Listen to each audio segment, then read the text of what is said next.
Hi guys, so today we are going to do a super easy canning project. We are going to can up some boneless, skinless chicken breasts so that we have ready to eat chicken on the pantry shelf. This is really great for making tacos or chicken salad, putting in enchiladas, anything where you can just heat up the meat and go. This is the way to go. Super delicious. So I'd like to welcome you to my backyard Kentucky homestead. My name is Kim, and let me show you what we need and we'll get started. So what we're going to need for this obviously is some chicken. We're also going to need some canning jars, lids and rings, a little bit of salt, cutting mat, knife, and then a pressure canner or two.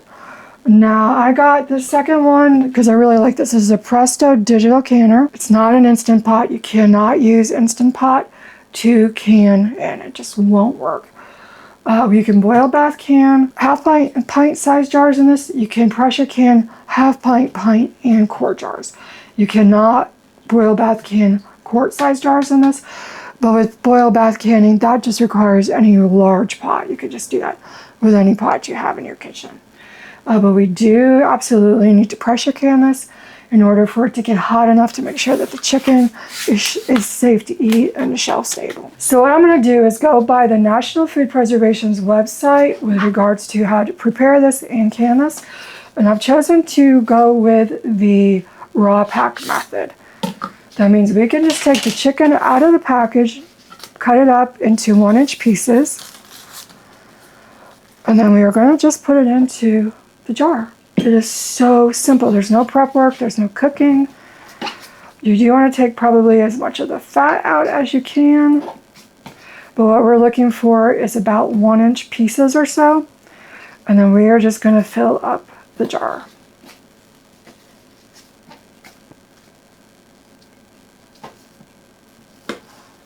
Super simple. Don't forget one thing, we'll also want to get some vinegar to wipe off the top of the jars.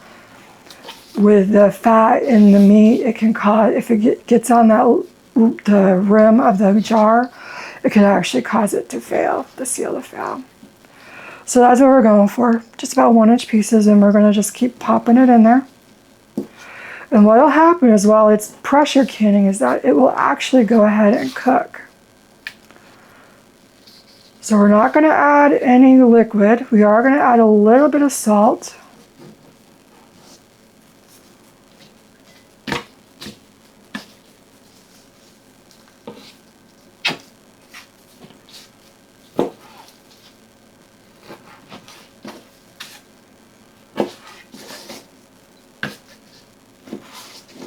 So we do want to fill the jar up to 1 1/4 inch headspace.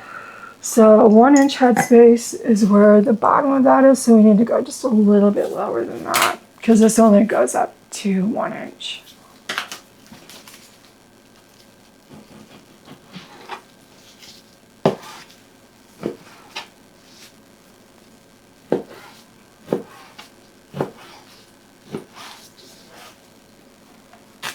You do not want to pack this in super tight, but you do want to fill it. So I'm going to push it down a little bit, but not too much. Let's see where we are.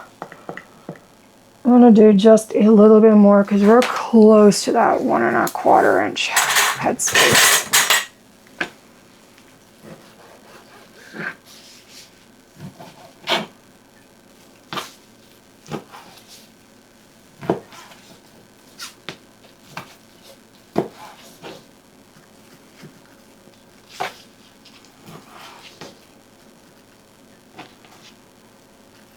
Okay, I think that's enough. Now we're not, got one less, okay. So now we are not going to add any liquid to this at all. So we do want to go ahead and put a 1/2 teaspoon, this is optional. I'm going to go ahead and put a 1/2 teaspoon of salt in here. Now do not use iodized salt, regular table salt. You're going to want to use pink Himalayan salt, sea salt, or canning salt. Do not use iodized salt. So I have a little bit of vinegar, just white distilled vinegar in here. I'm going to get my paper towel wet, and then I'm going to wipe the rim. When you're doing this, you also want to check the rim of your jar for any type of crack or imperfection, because that could also cause the seal to fail. And the vinegar just really helps to break down any kind of animal fat. You could use water, but this is a little bit more guaranteed. So we'll put our lid on there. And I am using wide mouth pint jars. And they're going to go fingertip tight, just to that point. You don't want to wrench it, you don't want to put it, but it needs to be tight. Now I'm going to put these into a cold canner because we are raw pack canning. And there's no, you don't have to debubble or anything, there's nothing to debubble. So we're going to go ahead and get these jars filled, and then I'll show you how we set up the canner.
I forgot to mention earlier, I am using a plastic cutting board or mat because I can put this through the dishwasher and sanitize it. I would absolutely not use a wood cutting mat with chicken, raw chicken, because it would be really, really hard to clean that. Okay.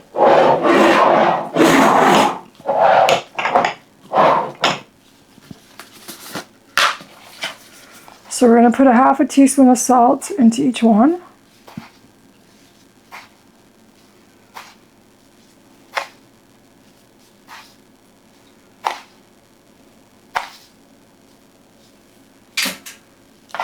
And I will wash everything down, including the outside of this. So what I'm going to do now is go ahead and get the vinegar and then wipe off the rim of each of the jars.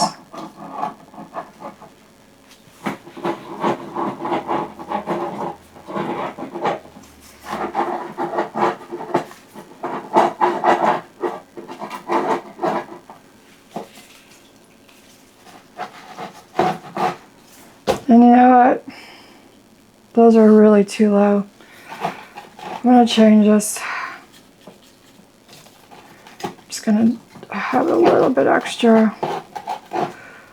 Alright, so really you need to keep the correct amount of headspace with your canning. And that was really just making too many of these way too low. So we're going to see if we can just get it all into 9 jars. There's 8 here and then 1 already in the canner. So I will go ahead and run both canners. I'll split the load. Okay.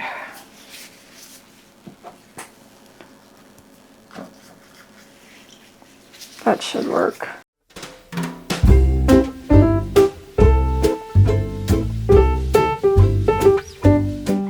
Okay, so we are going to pressure can, and we're going to go for 75 minutes for pints, 90 minutes for quarts.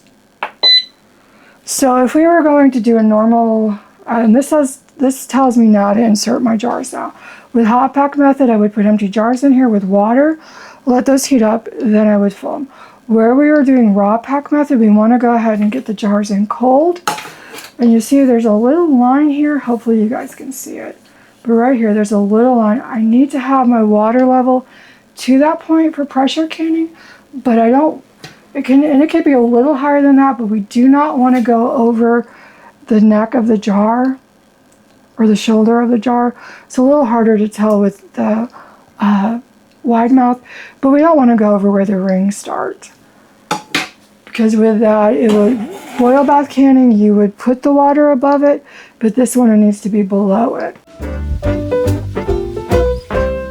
Okay, so what I'm going to do, I'm going to go about halfway up to that line because the jars are going to displace some of the water. So let's just keep an eye on that. I'm gonna do five jars in one, 4 in the other. Do one more. Yep, I still need just a hair more water.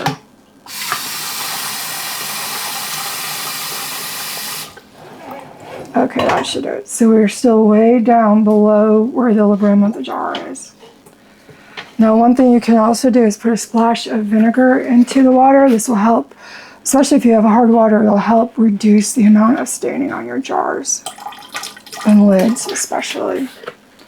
You won't get those water, you will be less likely to get the watermarks. All right, so I'm gonna go ahead and put the cover on. Close it, and then I'm gonna go ahead and hit go. So what this is gonna do, it's gonna warm up, then it's gonna tell me to fill the jars, which they're already done. So once I get the message to fill the jars, I'll just click this again, and then it'll start heating up to the point where we have steam coming out of this point. It will, once it does start steaming, it will have a 10-minute countdown. Once that finishes, then we will put the pressure gauge on there. So let me go ahead and get the other canner set up, and then we'll be back. Okay. So let's go ahead and get the other canner filled. Take care of that here in a minute.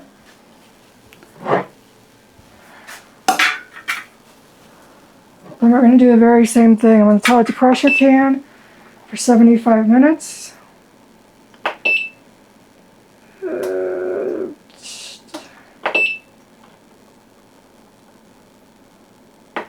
Okay, insert jars. Okay, so we're going to do the very same thing. Put the lid on. Go ahead and close it. And it will beep and tell us when we need to come do the next step. So I'm going to go ahead and turn the camera off, work on another project for a few minutes, and then we'll be right back. Okay, so it took about 5 minutes for this to come up to the point where it says fill jars. So I'm going to go ahead and just push it again. And now it will start heating up, and then in a few minutes it will start venting. And also, if I did not mention it, be sure to wash down all of your surfaces with some type of really good disinfectant, bleach cleaner, best one. So do something like that after you're dealing with raw chicken. Okay, so we have started venting. We have a 10-minute timer. Once that goes to 0, it'll tell us to put the gauge on. And the other one is nearly there. I think I'm gonna go ahead and make some chicken salad for lunch. That sounds good.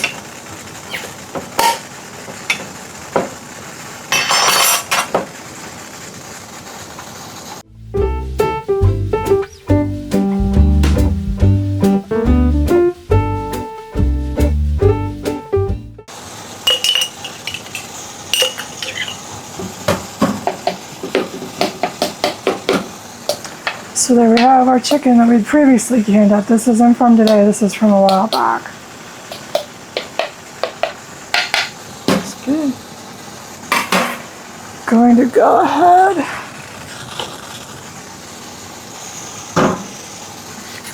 Now I usually would cut up some fresh onion, but I've got some freeze-dried. So I'm gonna go ahead and use some of that. And I will reseal those so they're tight, and then we've got a little bit of celery left.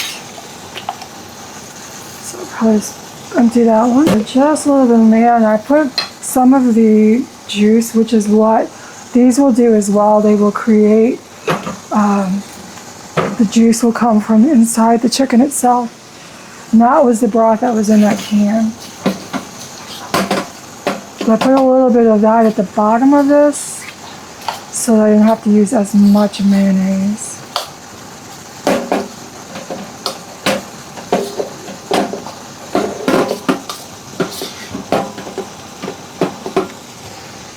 Probably a little bit more. You can always add more, but you can't take it out.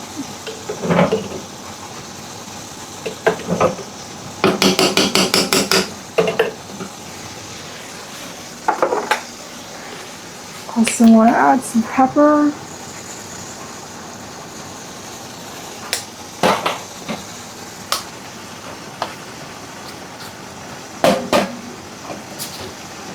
super simple, super fast. You know what might taste good in here is some raisins. I'm gonna grab some raisins, just a little bit.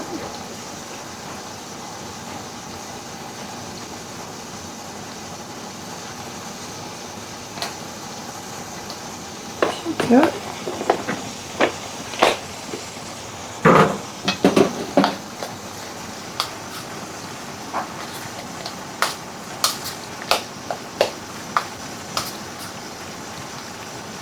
So in just a couple of minutes, lunch is ready to serve. So we have less than a minute to go. Oops, there we go. Put pressure, put regulator on.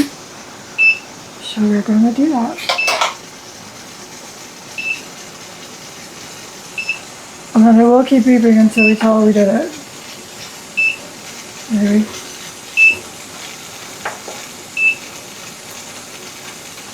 Okay. So this one's a little different. This is the newer one. It's a little different. I have to push the play button to move forward. With the other one, I don't have to do that. But now it'll come up to pressure. This little rod here. So this little rod here will pop up, and then we won't be able to open that. It's one of the safety mechanisms that, because you do not want to be able to open this when it's under pressure. So that'll come up, you won't be able to turn that, and then we'll be canning. So it will take a while.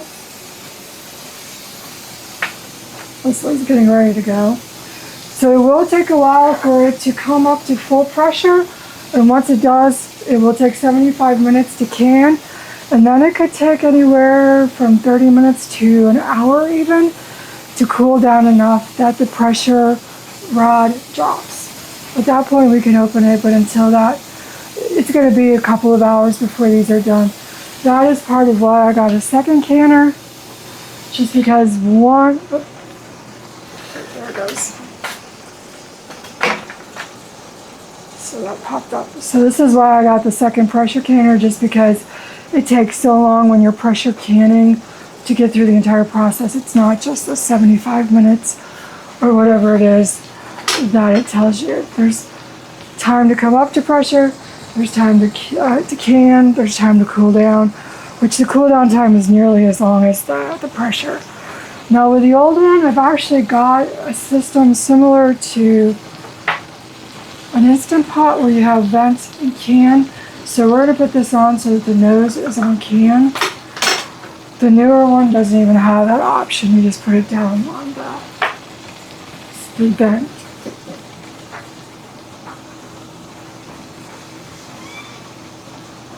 Alright, so this one is ready to can now. So we put that on there. Tell it to go. So that one I could just do the knob, the other one I have to do the play button. Play button does the same thing. But now this one will pressurize, that rod will pop up, and then it'll start canning. So we'll be back in a while. So both canners have now finished the 75-minute process, so they are in the cool down mode. And then we have to wait for the little stopper to drop, which could probably take another half hour to an hour for this to cool down completely. If you do have any type of venting on your pressure canner, you do not want to do that. You need to let it naturally release all the way down so that that drops. So we'll be back in a second for you guys, in a while for me. So this first one is finished, it is done, and this has dropped. So we're gonna go ahead and open it. Always open it so that the cover is between you and the steam that's gonna come out.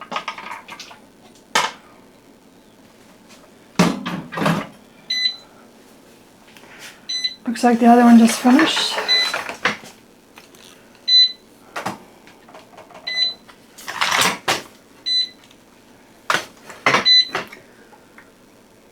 Okay, so this is what we have inside. We're going to go ahead and pick them up. Now you want to keep that as level as possible because it could siphon, which means that the liquid inside, that's all the juices that were in the chicken because we didn't put anything in there.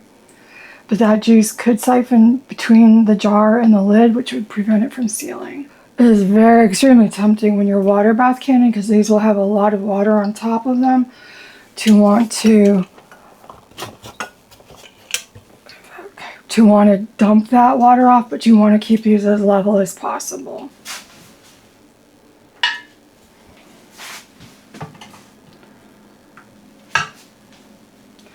So these are ball jars using the original ball lids. They will make a popping noise. If you get 4-jar lids, they don't make a noise when they seal. It's kind of interesting.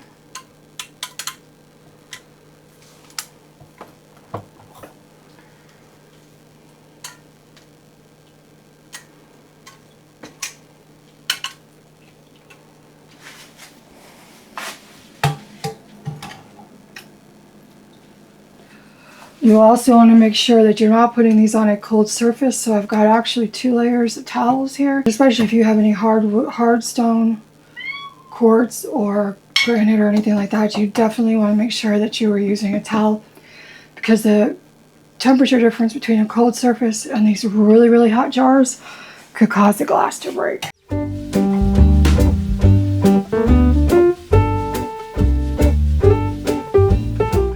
There we go. I ended up with 9 jars that were just sealed.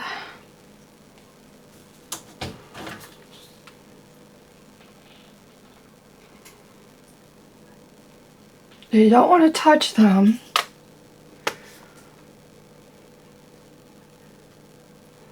But I do think they've all sealed. So I think they've all sealed. We do not want to touch these. We want to let these sit for 12 to 24 hours to cool completely.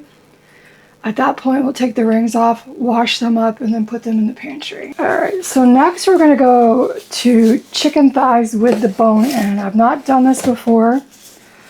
I got a package of bone-in chicken thighs from BJ's. So I'm going to go ahead and try to get those canned up as well. And pretty much we're going to do the same thing. These do have skin on them. So I'm going to take the skin off.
I think that'll do it. I have to sanitize this whole area yet again. Let's see. Yep, water's warm but not too bad. So I'm gonna get some vinegar. Again, I'm checking for any imperfections in the rim and making sure that any grease or anything from the meat is gone. So this one was a little too full and that one was a little bit too low, so just redistributed the meat a little bit and then just make sure that we wipe the rings down. Oops, I forgot a step. All right, we're gonna put about half a teaspoon of salt into each jar.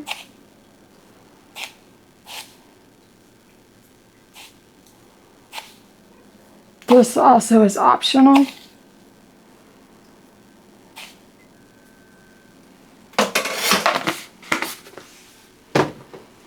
Now we're going to put the lids on. I'm double checking the National Center for Home Food Preservation's website. With bones, hot and raw pack is 65 minutes. So before we did 75 minutes for the boneless. This time we're going to do 65 minutes. So I'm going to hit the X to reset it. Say yes, I want a pressure can, and go up to 65 and tell it to go. Not water, not boil, pressure. Okay, 65. This knob here tends to be a little more touchy than that one.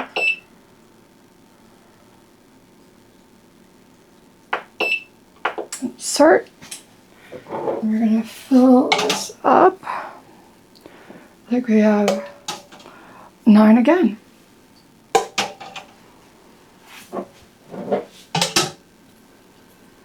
And again, we need to make sure that the water level reaches that line. It's about like that much water in the bottom. Let's see. We do need a little bit of water. It's just below that line.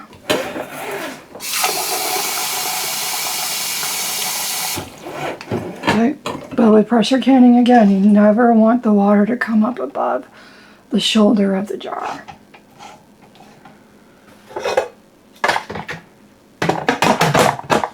I'm going to go ahead and take the valve off because we're not ready for that. Same here. Let's find our water line. We're right about at it. Let's add a little bit just for safety.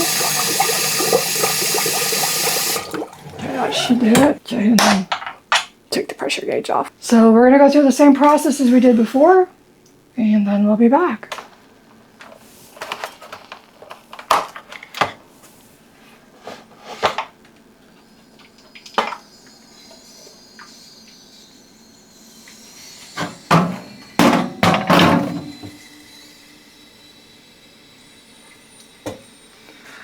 Looks like we had some siphoning on this one. That one did well. I've already got those 4 out. It looks like we had siphoning. These with the thigh meat made a lot more juice than the white meat did. So we'll have to see. One or more of these may not seal. What we need to do is wait for up to 24 hours. If it doesn't seal, then we need to go ahead and stick it in the refrigerator and then just go ahead and use it.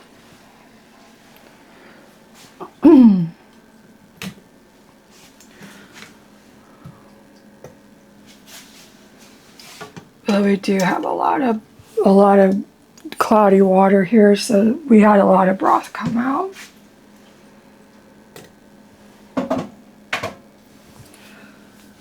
So the first 4 that were in this canner have already sealed. And the 5 that came out of this one, we'll just have to see. So it is quite a few hours later. We got another seal. So that's 2 of the 5. Hopefully they will all seal, but if not, like I said, we'll just put it in the refrigerator, have it for dinner tomorrow. But we will leave it at least 12 hours. Up to 24 hours. So super excited to get this canned up. But thank you guys for joining me. If you're interested in more canning videos, check this out. Until the next time, happy gardening, happy canning, have a wonderful day, and bye.